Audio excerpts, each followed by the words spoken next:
Good morning, our typical day when hubby is at home. He's making us breakfast, guys. Look at this one. Welcome to Princess in the UK. This is Ping, a Filipino wife living here in Northern Ireland for today's video. Ta-da! Someone's making breakfast.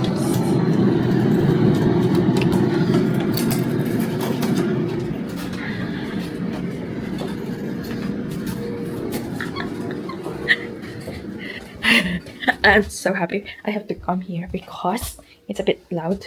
I mean, the air fryers are on. But I'm happy because it's making my favorite. You know, when you wake up and then you have someone to cook for you. I really love it. I mean, I like cooking as well for him, but I also don't mind that. That was from yesterday. I need to throw it away. We have unhealthy food yesterday, but we are having unhealthy food, so it's just balanced because all week we are eating healthy one, like chicken and broccoli and rice, the boring one that hubby says sometimes because he's always eating it. Like for how many? Like for 2 weeks now, I feel so bad for him. But yes, I always manage like every Saturday or Sunday we will have something we want to eat, like the option to do that. But I know the house is so messy, but don't worry. We are on a weekend, so we have to clean it again. It's time for cleaning today, and we will have a run tonight as well for our extra or hobbies like extra job or extra earnings. That would really help us a lot, and it's really nice to have a run as well because I am coming with him, which is better. Ba't ba ako nag-i-English? Dapat Tagalog tayo. So, ayun na nga. Nagawa siya ng breakfast. Anong tawag doon? Tuna melt. And, ayan. Punta na tayo doon kasi feeling ko tapos na. And ready na siya i-serve. Kaya, let's go na mga gwapa. Tingnan natin. Wait lang, ilalagay ko kayo sa tripod para nga hindi ako maghawak ng hawak sa inyo.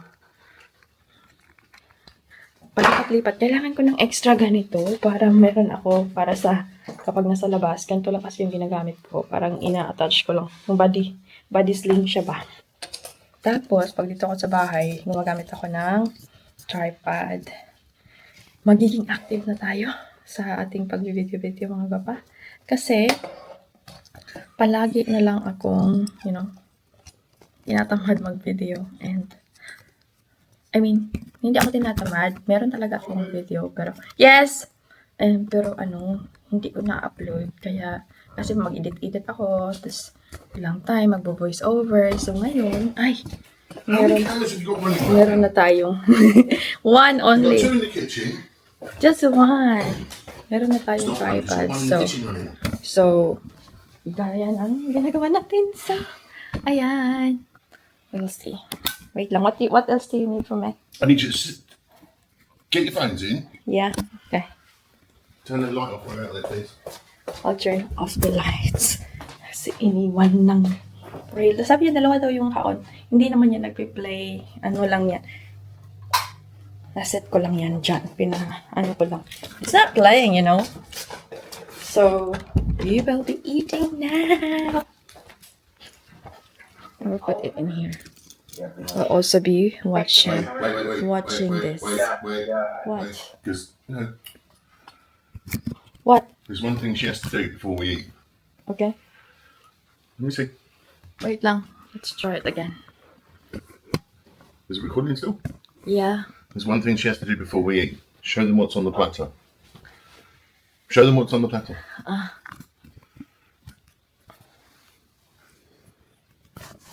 Oh my God, what are you doing? Camera, get away from the food, split it, right? So I've cut them all in half, but what she now has to do is split each one in half. So that I get two of them and two of them, she gets two of them and two of them. But yes, I just want to share, pick this They're all one the same, and honey. it changes. Every single one of them's the same. But I like them to try with ours like that. And that's what. And that's it. That's perfect for me now. Right. Ah. Why are you saying bye? They will be watching No, us. I want somebody to watch me. This is it, guys. Tuna milk. Let's eat. We're okay today. It doesn't Since we're done breakfast, mga baba, it's time to clean the house and do some laundry because puno na to ang labahin here. Wait, don't show my belly. That's my belly, babes. Don't show that. So we'll just gather the labong. Okay. You stay there, mga babes. Mga pa. And I'm gonna put everything here. Of course, I do my laundry by batch. I still wanna wear it. It's not that it's been worn a lot. And the thing with me is I don't know when I'm going to wear it. Let's just leave it there for now. And then I'm gonna do wash this. This one, I've been using it for like a week, so I need to wash this. And also Happy's clothes. We need to wash this as well. Kasi yung batang to hindi nag-ano. Hindi ko alam kung kailangan ko itong i-wash or not. But we'll see. We'll wash it anyway. Sasabihin niya na naman nito na, don't wash my clothes. I'm gonna wear it tomorrow again. Alam mo yun. Pero alam mo naman, pag yung mga jeans, hindi mo naman talaga kailangang i-wash yun all the time. Or like lagi. Kasi, mabu-worn out. But, kung gusto mo lang naman, sige, wash mo na kung medyo gustong-gusto mo talaga. But me, I'm just gonna wash those things that needs washing and the rest will be kept. So, ayan, let's carry na this. I'm gonna up this one. Oh, don't watch that area. So, this is my laundry. Oh, diba? Kulong ko yan. Yarn. Pero it's mixed. It's a colored and black. So I'm gonna do the color today and tomorrow will be the black ones, okay? So first thing first is ilalabas ko yan. And naglalagay ako ng ganito. Ganito yung mga ginagamit namin for laundry. Okay. I'll show you like that. So, depende kung marami akong labahin, naglalagay ako ng 3. Pero normally, 2 lang talagang ganito. Yung mga small balls. Ayan, lagay ko dyan una, tapos ilalagay ko na yung mga damit. Like, nandyan talaga kayo, ha? Sige. Tanggapin nyo tong mga damit na itong nalalabhan. Bahala kayo dyan. Kayo nang bahala mag-separate na. Pinapagawa na mga gawain na. So ito, i-zipper ko to para hindi mag-ingay kapag nag-wash na siya. Ganun. Nakakatuwa kayo, nasa loob kayo ng aming washing. But in fairness sa inyo, ang patient niyo dyan, mag-antay kayo. Kasi ganito ako, iniisa-isa akong chine-check. Baka may nasali na, ganon. Nabasa nga kayo. Pinaglaba.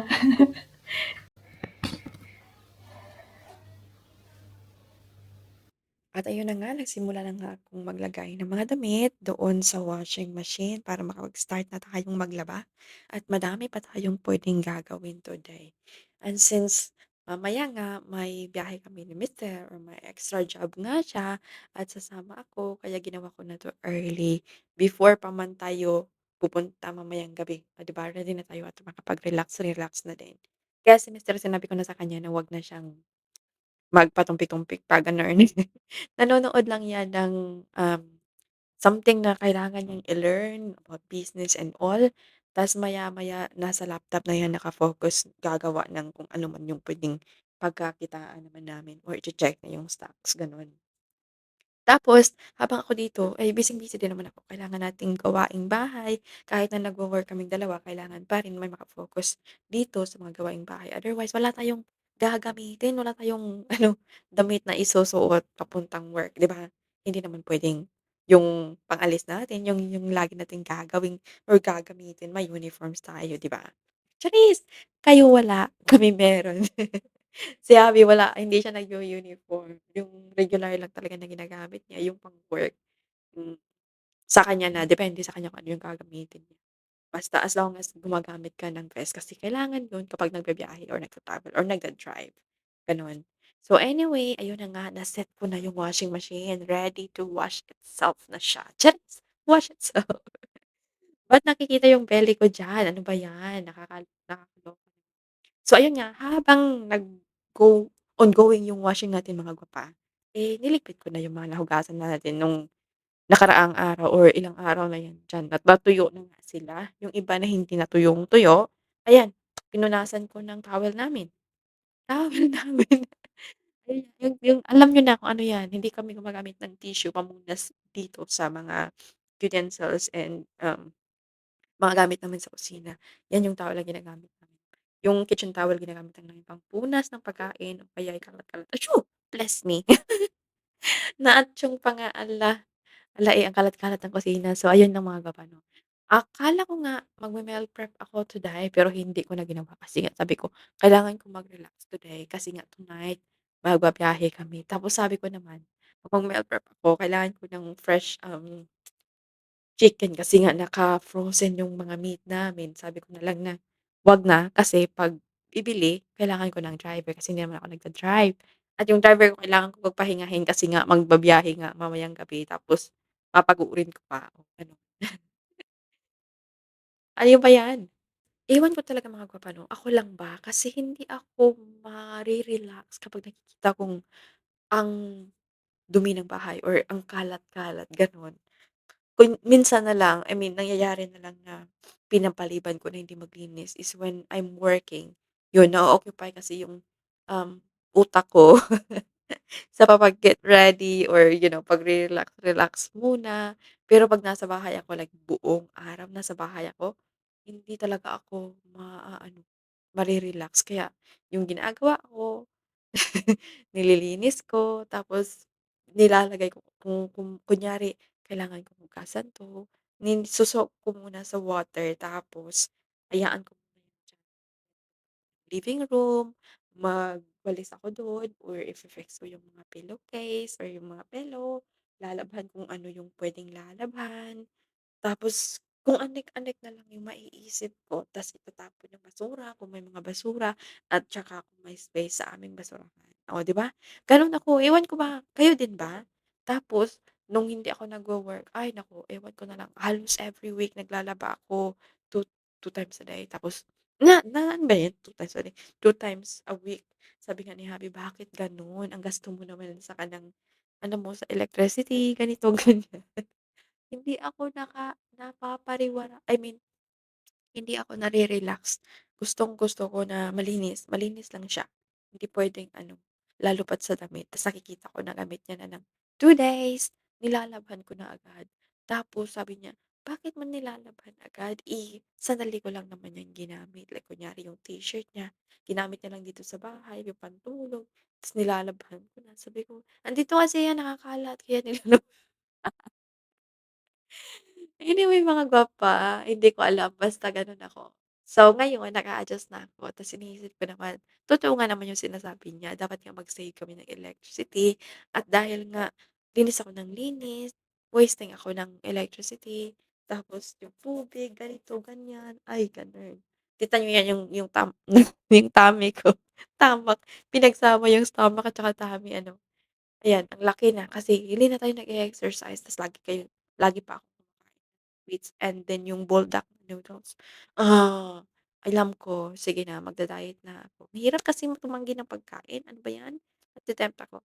Ayan nakikita niyo 'yan, ang init na niya ng tubig. Hinahayaan ko na lang 'yan muna diyan and then ise-set up ko sana dito yung camera tapos sabi ko ilipat ko na lang. Yes, this is my typical day when I'm not working and when I am just at home. Thank you guys for joining me. Don't forget to hit like and subscribe if you haven't. And comment down below whatever your comment is. And I'm gonna read it and reply. See you on my next one. Bye. Take care, guys.